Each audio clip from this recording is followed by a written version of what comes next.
let's take a look first at all of these front pages with Barnaby Joyce, because it struck me that certain picture editors were falling over themselves. Let's have a look. There we are with the Australian, a smiling Barnaby Joyce.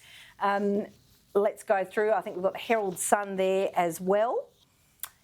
There it is. And the West Australian, bonkers. We've got the Courier Mail. It's really interesting to me. And almost, I don't know if Barnaby's sort of asleep there, on the Canberra Times, Mick Mac, Paddywhack, the Daily Telegraph. And that one, I reckon the Herald Sun, there it is. I think that's the most unattractive picture. There he is too, on the Age. Nathan, what did you make of the way Barnaby Joyce has been portrayed in the media? Well, look, picture editors will do their job, which is to sometimes cast an individual in the worst possible light. I mean, look, some of them is smiling. Look, there's no doubt occasionally he'll take a bad photo, but look, the man's going to be Deputy Prime Minister. He's the leader of the National Party. I think he demands respect, at least today. 3 years he's been in the political wilderness, in political purgatory, I guess you'd call it. I really think that they went over the top. Do you? I do. All right. Well, Barnaby Joyce is all over those front pages, as we've just shown you. Here he is, the man of the moment. I've spent 3 years on the backbench, and I hope I come back a better person. Lord, I'm doing all I can to be a better man.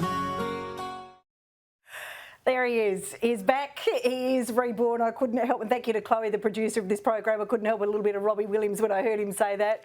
Well, we had John Howard with Lazarus with the triple bypass. Well, we've got Barnaby, the better man. Who's a better man? Well, look, I don't think if he's a better man or a worse man. I think the question you asked in your opener was spot on, Jane, which is... What's his job now, Nath? His one job is to inject a little bit of sense and sensibility into the coalition on climate change policy. I think that's why he's been promoted. I think that's why he's been pushed. I think he's representing a significant size of both the regional population and also what you'd call the outer metro population, who are concerned about things like power prices if we move to net zero by 2050. I know the Prime Minister's had to be very careful with his language, but if you look at how this rolled out, you've got Morrison in Cornwall at the G7 with the woke Tory Prime Minister Boris Johnson. Isn't he?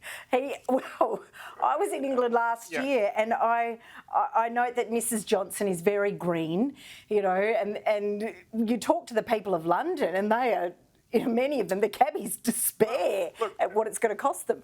Absolutely. You follow the course of events. You've got Morrison talking to Johnson.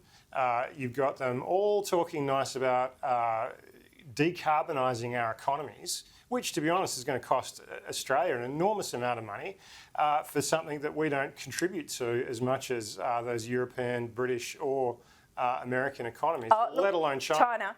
And India, come on, they've got to be part of the conversation. So Jeff Chambers, Greg Brown in the Oz Tomorrow say Barnaby Joyce will demand greater control over future climate change policies and push for more senior ministerial portfolios in a new pre-election coalition agreement with Scott Morrison after ousting Michael McCormack as Nationals leader. A lot of discussion today on Sky News. I note people saying how dignified Michael McCormack was. He has caused no issues there. He has walked away with dignity